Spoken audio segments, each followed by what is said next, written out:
I'd like to share two poems from my forthcoming collection, Metaphorically Screaming. The poems are part of a set of four about women. Now, there is a content warning on the second poem. There is a line about domestic violence. The first is titled Tessie Lee. The air in Tessie Lee's house hung heavy, like rain that wouldn't fall. Every want, every whisper of her desire met the same dull thud. This'll do. A car, a dress, a home, not dreams crushed, but dreams suffocated, squeezed thin in the vice of his indifference. He wasn't cruel, just vacant, a man painted in the shades of this is okay. His hands offered nothing but lukewarm cups of acceptance. Yet acceptance wasn't enough. It was dust on butterflies' wings, dimming the colors, silencing the flutter. So Tessie Lee stared out the window, longing etched into the lines around her eyes, not for a new car, but for a road painted with hope, not for a new dress, but for a touch that sent shivers down her spine, not for a new house, but for a heartbeat inside herself, whispering in the dark that this is more than okay.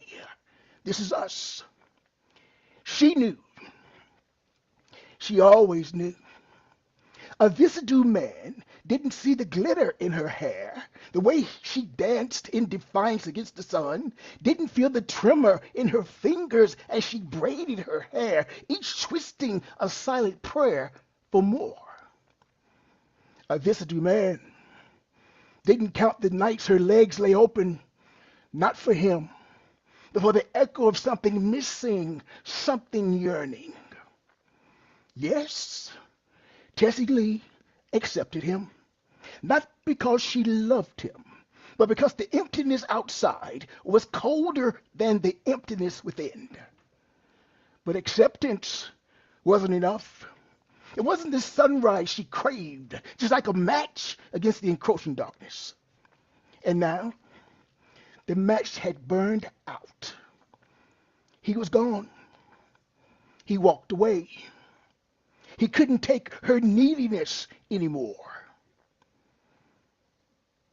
There's a hollow in the air where his breath used to be.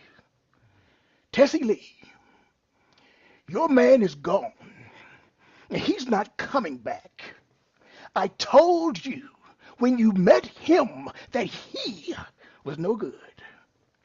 Words whispered by a friend, a voice of truth echoing in the quiet night.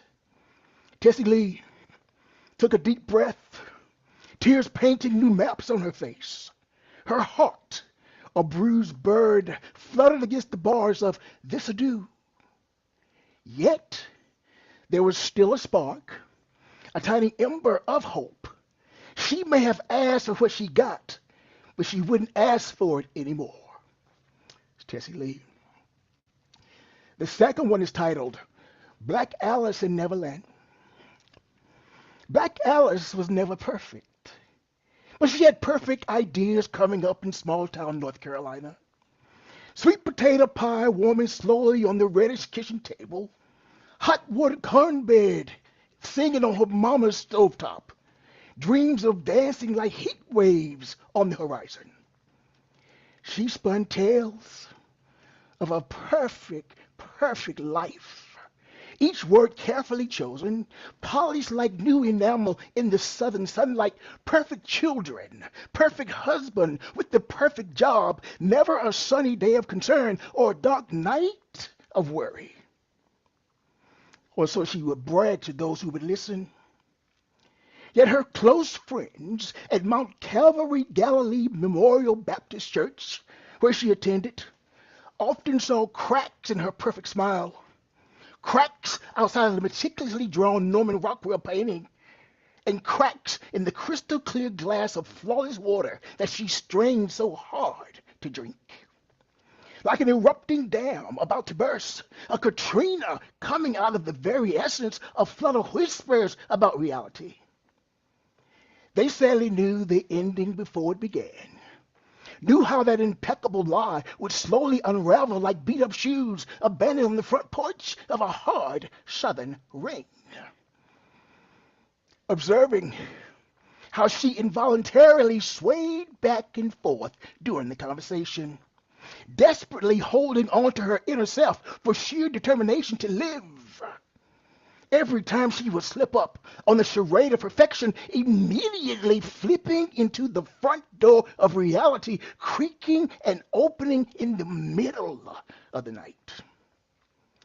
These church folks, with their Bibles under their arms, nodded in approving silence.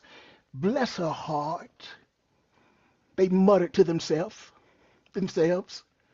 As the debate dwindled and the lie was maintained, she walked wearily to the back pews of the church, her face heavy with the cosmetics of pretense, sheltering in holy space an aisle seat by herself. Black Alice never sang in church, although her pure and rich voice would sound unobstructed from the back pews, tinting music of fame through the darkness.